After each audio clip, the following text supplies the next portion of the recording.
maalin ka mid a maalmihii bishii Agoosto sanadkii 1970 waxaa deganaanshiya xasilooni ay hareereysay xerada lagu magacaabo Jaalilood oo dhacda waqooyiga magaalada Tel Aviv.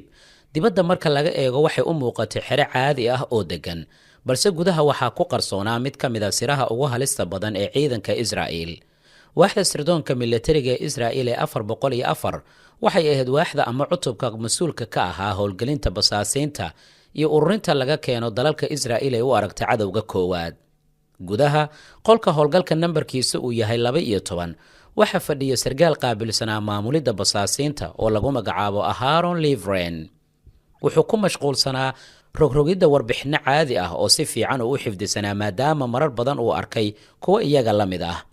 wax walba waxay u socdeen sidii caadiga ahayd ilaa si lama filaan u soo yeeray qalabkii isgaarsiinta ee sirta ahaa, isaga oo muujinaya fariin cusub inay timid. xilligaas ma uusan ogeyn fariintaasi albaabka inay u furi doonto jahannamo dheer, isla markaana aysan ahayn wax ka badan dunyar oo jiidi doonta mid ka mid ah howlgalladii ugu khatarta badnaa ee abid uu fuliyey sirdoonka militariga ee dowladda Masar. Aharon wuxuu qaatay fariintaasi waxaana uu bilaabay inuu furfuro sirteeda isagoo si buuxda u feejigan.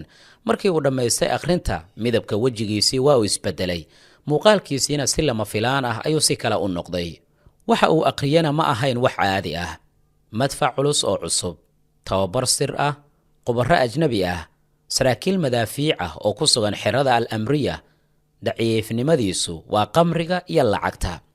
erayadan waxay xambaarsanaayeen micno aad u halis badan, taasoo ka dhigan madaafiic cusub in la helay, tababarka inay bixinayaan ajaaniib sirna uu yahay, madaafiicna in la geeyo xarunta lagu magacaabo amriya, laakiin ruuxa mas-uulka ka ah lagu soo jiidan karayo qamriga iyo lacagta. fariintu waxay la micno ahayd ciidanka dowladda Masar waxay heleen hub cusub iyagoo Israa'iil aysan ogaanin, waxaana intaas sii dheereed in cutub dhan lagu tababaraya halkaas weliba meel qoto dheer oo saxaraha ah, weliba si qarsoodi ah, iyadoo khubaro ajaaniibna ay ka qayb qaadanayaan. waxaase kaga sii darnaa inuu jiro sargaal madaafiicda qaabilsan oo la rumaysan yahay in lagu soo sasabi karaya lacag iyo qamri. Aharon hal ilbiriqsima uusan lumin. wuxuu fariintii gacanta uu ku qaatay wuxuuna si toosa ugu tagay taliyihii isaga ka sarreeyey oona lagu magacaabo General Aharon Yarif. wuxuu ahaa madaxii waaxda sirdoonka militariga Israa'iil oo aman lagu magacaabo. magaca Aharon Yarif kaligiis ayaa cabsi ku abuuri jiray qof kasta oo ku dhex jira hay-adaha militariga Israa'iil. wuxuu madax ka ahaa sida la sheegay hay-adda militari ee aman intii u dhaxaysay sanadkii 1964 ilaa 72, waxaana lagu yaqaanay qabowga dareenkiisa inuu u dheer yahay inuu wax kasta uu sameeyo si uu xog u helo. wuxuu fariinta u akhriyay si degan oo taxadar leh, dabadeedna si tartiib ayuu madaxiisii kor uga soo qaaday. dhibaatadu ma aysan ahayn in dowladda Masar ay ku tababaranayso hub cusub, laakiin su'aasha dhab ahaantii maskaxdiisii gilgishay waxay ahayd sidee hubkani cusub uu u galay dalka Masar innagoo aanan waxba ka ogaan. isla markiina qolkii wuxuu isku bedelay rug aad u mashquul badan. amaro degdega ayaa la bixiyey si jawaab loogu celiyo basaaska, loogana dalbado in arrintan uu dabagal ku sameeyo ilaa dhammaadka. waxaa laga codsaday inuu soo ogaado nooca saxda ee madfaca, magaca cutubka isticmaalaya, goobta tababarka iyo xog kasta oo la xiriirta sirtaasi. laakiin waxaysan ogeyn Aharon Livren iyo Yarifba ama hay-adda sirdoon ee militariga Israa'iil ama xitaa Mossad oo dhan waxay ahayd in fariintaasi aanan lagu qorin meel mugdi ah oo basaas qarsoon uu fariistay, balse si taxadar leh ayaa loogu diyaariyay xafiiska sirdoonka militariga ee dowladda Masar, iyadoo iskaashi buuxda lala sameeyay sirdoonka guud ee dowladda Masar. sidoo kalena ma aysan ogeyn in ninka lagu sheegay inuu yahay basaaska xogta keenay oo lagu magacaabo Caatif Axmed Maxamed Zaayid in la qabtay 15 maalin ka hor inta fariintaasi aan la gaarsiinin Israa'iil. fariintaasi waxay ahayd dabin si heersare loo qorsheeyay. sirdoonkii Israa'iilna sidii caadada u ahayd waxa ay liqeen dabinkaas iyaga oo aanan wax shaki ah la gelin. halkaas ayay sheekadeenna maanta ka bilaabanaysaa. insha Allah toddobaadkii 2 ilaa 3 jeer waxaan kula wadaagi doonaa sheekada basaasiinta hadduu Ilaahay raalli ka noqdo. aan ku hormarno si loo fahmo Caatif Axmed Maxamed Zaayid. aan dib ugu laabanno sanado ka hor. magaalada lagu magacaabo Ismaaciiliya oo ka tirsan dalka Masar bishii November sanadkii 1949 waxaa ku dhashay wiil yar oo aanan ogeyn in mustaqbalkiisa uu ku xirmi doono khiyaano, isla markaana magaciisa uu geli doono faylasha ugu halista badan ee sirdoonka.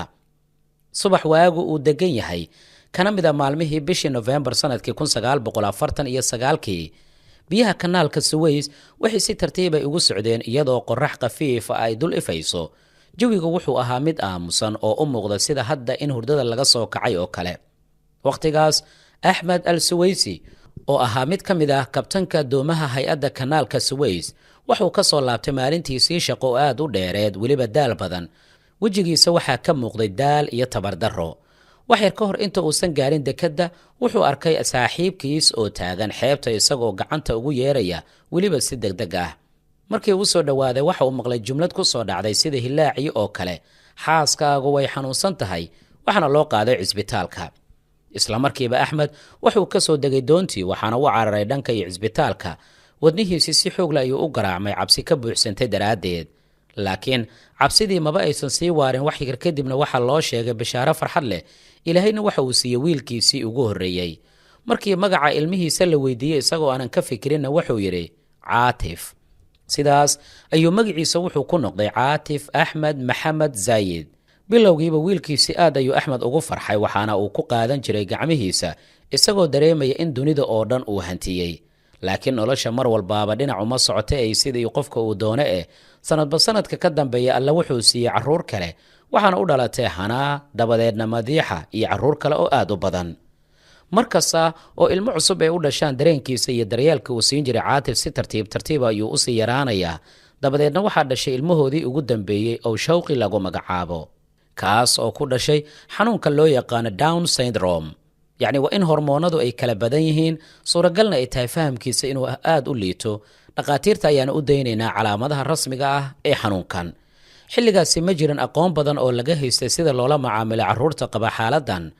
dhammaan dareenkii iyo dadaalkii waalidkuna waxa uu ku wareegay sidii loo daaweyn lahaa ama ugu yaraan loo caawin lahaa. waxay dhex wareegeen dhaqaatiirta, tuulooyinka, magaalooyinka iyo rajo kasta oo ay maqlaan. intii ay ku mashquulsanaayeen arrintaasi, Caatif wuxuu si tartiib tartiiba kaga baxay sawirka qoyska, waxaana uu ku koray dareen ah in uusan jirin.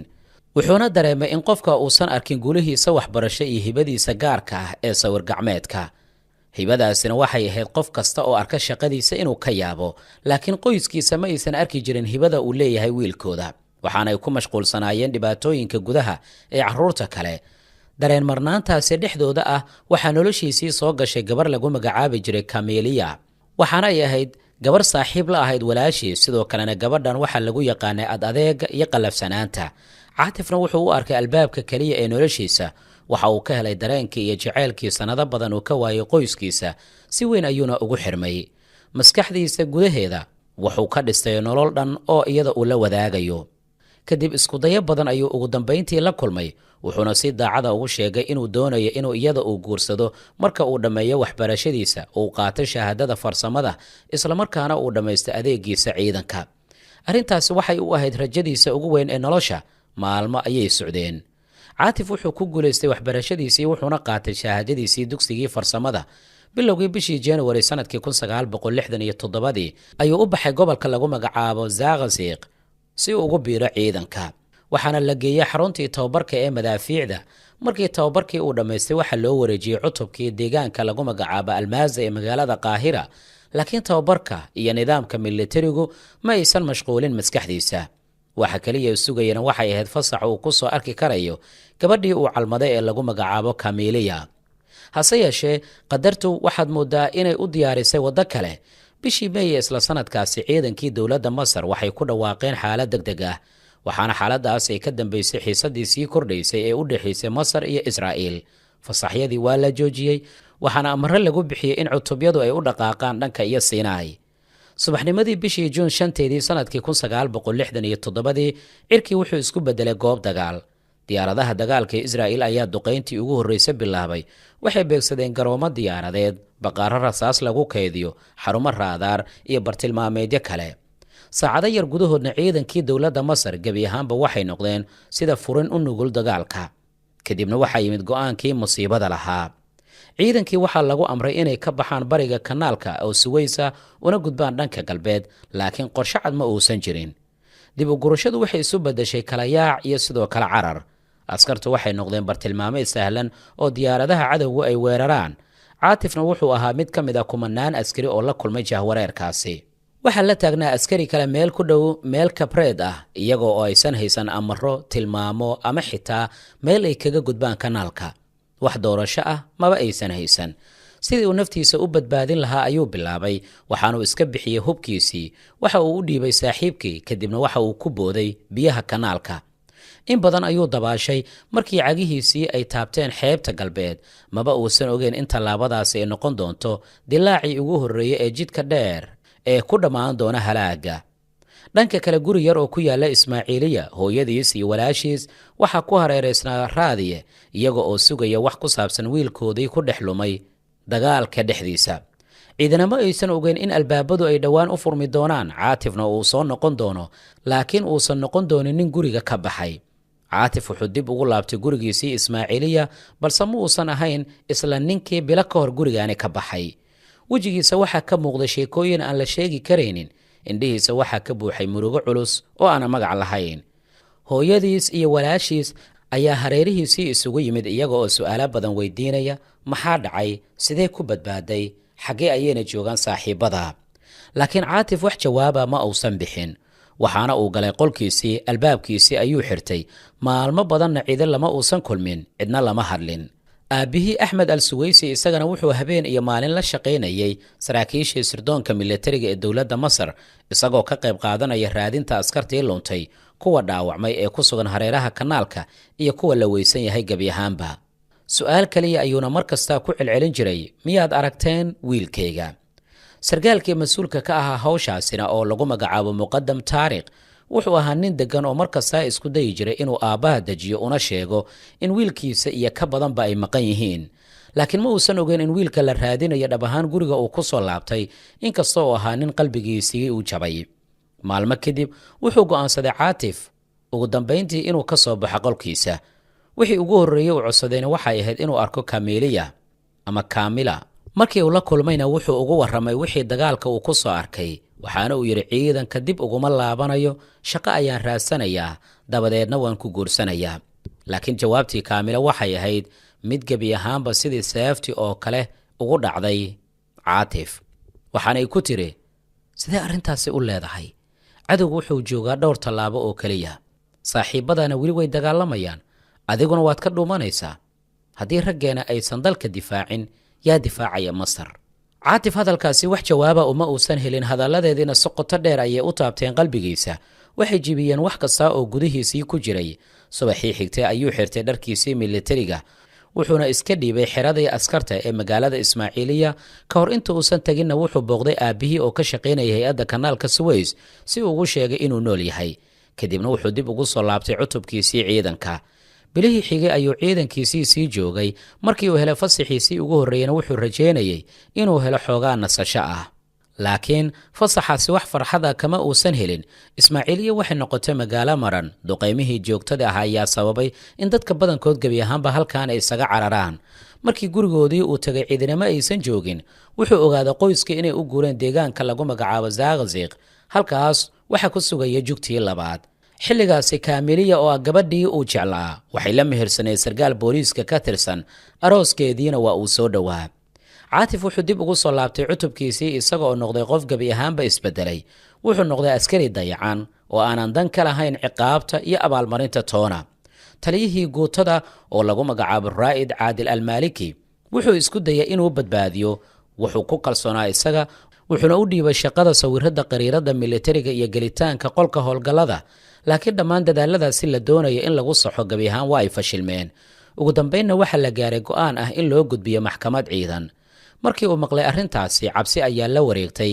mana uusan ka fekerin inuu isdifaaco, ma uusan ka fekerin in qaladkiisa inuu saxo. waxa kaliya maskaxdiisa galayna waxay ahayd inuu baxsado. laakiin ma ahayn baxsad caadi ah, waxay ahayd fikrad ka sii khatar badan midda hore. wuxuu go'aansaday inuu u baxsado dhanka iyo cadowga ama Israa'iil. maadaama uu ka shaqayn jiray xafiiska howlgallada, wuxuu si fiican u garanayay qariirada ama qariiradaha ciidanka, goobaha miinooyinka iyo meelaha laga nugul yahay. wuxuu si taxadar la u doortay meesha uu ka baxsanayo. habeen mugdi ayuuna ka baxay godkii difaaca, si qarsoodi ayuuna kaga durgay cutubkiisii. kadibna wuxuu u dhaqaaqay dhinacii kanaalka Suways. wuxuu ku booday biyaha, wuxuu u dabaashay dhinaca bari. markii uu gaarayna waxa uu dhuuntay ilaa waaga uu ka baryayey. kadibna wuxuu bilaabay inuu gudaha Siinaay uu ku socdo ama gacanka Siinaay. saacado badan kadibna waxa uu arkay waddo laami ah oo barbar socotay kanaalka. wuu sugay muddo kadibna waxaa soo muuqday gaari ay saarnaayeen ciidan Israa'iiliyiin ah. Caatifna inta uu istaagay bartamaha waddada, dharkii caddaa ayuu ruxay si uu isu dhiibo. ciidamadii Israa'iil way istaageen, waxaana ay ku jeediyeen hubkooda, isaguna gacmihii ayuu kor u qaaday isagoo muujinaya inuu isdhiibayo. waxaa lagu tuuray gudaha gaariga iyadoo weliba indhaha laga xiray, gacmuhuna ay xiran yihiin.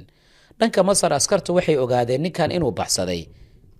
waxa ay dabagal ay ku sameeyeen raadkiisii ilaa ay ka arkeen xeebta kanaalka, laakiin raadkii halkaas ayuu ku ilaaday, waxaana diiwaanka lagu qoray inuu yahay askari baxsaday. dhanka Israa'iil, baaritaano dheer ayaa lagu sameeyey saacado badan oo su'aalo iyo iswaraysi kadib. sargaalkii ayaa xarkihii ka furay, kadibna si degan ayuu u weydiiyey maxaad halkan u timid. Caatifna isagoo aan ka labalabayn wuxuu ku jawaabay sababtoo ah waad guulaysateen. halkaas ayay si dhaba kaga bilaabatay safarkiisii khiyaanada. kadib markii uu sheegay sababta uu Caatif uu halkan u yimid, waxaa lagu qaaday diyaarad helikobtera, waxaana la geeyay xarunta sirdoonka militariga Israa'iil oo ku taala magaalada Be'er Sabca ama Beersheba. halkaasi waxaa ku qaabilay sargaal magaciisa lagu sheegay Abu Zuhayr. bilowgii Abu Zuhayr waxa uu ka shakiyay ninkan inuu yahay dabin ay Masaaridu ay soo diyaariyeen, laakiin muddo kadib oo baaritaano isdaba jooga lagu sameeyey iyo qalabka beenta lagu ogaado, waxaa lagu xaqiijiyey in Caatif uu si ikhtiyaari ah uu halkan u yimid, isla markaana dhab ahaan dalkiisii uu ka soo goostay. Caatif wuxuu bixiyay dhammaan xogtii uu gacanta uu ku hayay. wuxuu u sheegay qariiradaha goobaha ciidanka, meelaha miinooyinka lagu aasay iyo xog kasta oo ciidanka uu ka hayay. laakiin Abu Zubayr waxa uu ogaa in qiimaha dhabta ee Caatif aanu ku xirnayn xogta hadda uu bixiyey. qiimihiisa ugu weyna wuxuu ahaa in dib loogu celiyo dalka Masar si halkaas uga noqdo basaas kaga soo shaqeeya Israa'iil gudaha dalka Masar. sidaas ayaa loo bilaabay howlgal dheer oo lagu bedelaya maskaxdiisa. waxaa loo qaaday magaalada Tel Aviv. waxaa loo sameeyey barnaamij loogu talagalay in lagu qanciyo fikradaha Israa'iil. waxaa la tusiyey isbarbardhigyo dhanka ciidanka, ballanqaadyo kala duwan iyo dadaal joogto ah oo lagu jibinayo wixii daacadnimada ahaa ee qalbigiisii ku haray. kadibna waxaa dib loogu diray xarun tababar oo ku taala saxraha Naqab ama Negev loo yaqaano. halkaasi waxaa lagu baray sida xogta loo ururiyo, sida fariimaha sirta loo diro loona helo, sida loo isticmaalo koorarka qarsoon, sida loo isticmaalo qad qarsoon iyo farsamooyin kale oo dhanka sirdoonka. markii tababarkii u soo idlaaday, waxaa loo diyaariyey aqoonsi cusub oo si heer sare loo farsameeyey. magaciisa cusubna wuxuu noqday Axmed Yuusuf Al-Fahad. waxaa lagu sheegay inuu yahay arday u dhashay dalka Urdun oo doonaya inuu wax ka barto jaamacadda Iskandariya oo dalka Masar ah. waxaa si fiican loogu tababaray lahjadda, dhaqanka, caadooyinka iyo dhammaan faahfaahinta nololeed ee qofka uu iska dhigayo. waxaa sidoo kale loo dhiibay buug gaar oo lagu qariyey hababka furitaanka siraha iyo isgaarsiinta. waxaa la siiyey ciwaan waraaqadaha loogu diri doono magaalada Vienna. waxaa lagu heshiiyey in fariin kasta oo uu soo dirayo inuu ku bilaabo hal jumlad oo joogto ah: bismillaahi raxmaani raxiim. safarkiisii dib ugu noqoshada dalka Masar wuxuu ahaa mid dheer oo taxadar loo qorsheeyey si loo jahwareeriyo cid kasta oo daba socota. wuxuu ka baxay Tel Aviv, kadib Athens oo caasimadda Greek ah. kadib wuxuu Athens kaga gudbay magaalada Rome oo caasimadda Talyaaniga. Rome wuxuu kaga sii gudbay Suudaan, kadibna ugu dambeyn wuxuu gaaray magaalada Qaahira. yacni jid dheer ayaa la soo marsiiyey. laakiin isla markiiba wuxuu galay qaladkiisii ugu horreeyey uguna weynaa. wuxuu sii haystay baasaboorkii Urdun oo la farsameeyey.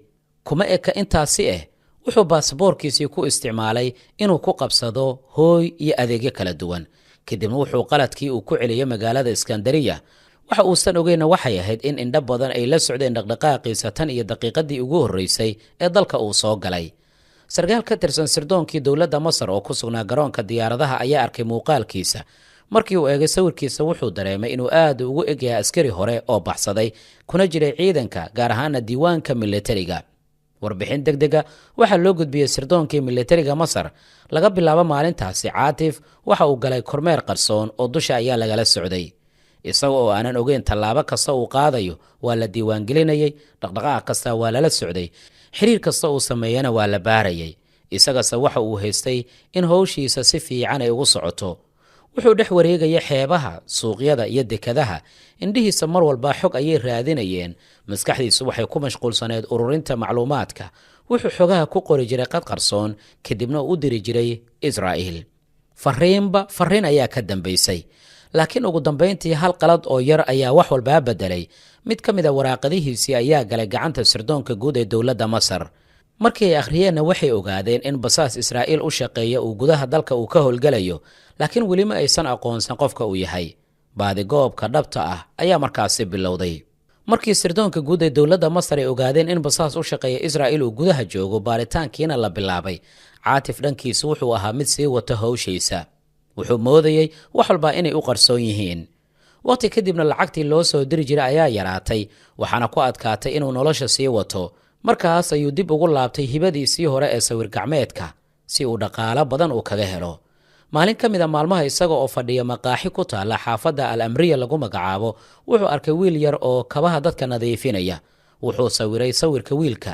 wiilkii aad ayuu ugu farxay, kadibna wuxuu ku casuumay inuu gurigooda u yimaado. markii guriga uu tagayna wuxuu la kulmay nin lagu magacaabaya Jaabir oo ahaa sargaal madaafiicda qaabilsan, isla markaana ahaa ninka guursan lahaa gabadha qoyskaas. Caatif ma uusan ogeyn in xiriirkaani cusub uu noqon doono tallaabadii ugu dambaysay ee lagu soo afjarayo hawshiisa. waqtigaasi sirdoonka dowladda Masar dhaqdhaqaaqiisii way la socdeen. toddobaadyo gudahoodna wax walba way ogaadeen, meelaha uu tago, dadka uu la kulmo, xiriiradiisa iyo dhaqdhaqaaqiisa maalinlaha. si kale haddii loo dhigana wuxuu noqday nin gebi ahaanba gacanta ugu jiro sirdoonka dowladda Masar, isagana aanan is ogeyn. ugu dambayn waa la qabtay, laakiin qabashadiisii si degdega looma shaacin. sirdoonka dowladda Masar waxay ka faa'iidaysteen ama ay ku fakereen inay isagaba ay ka faa'iidaystaan.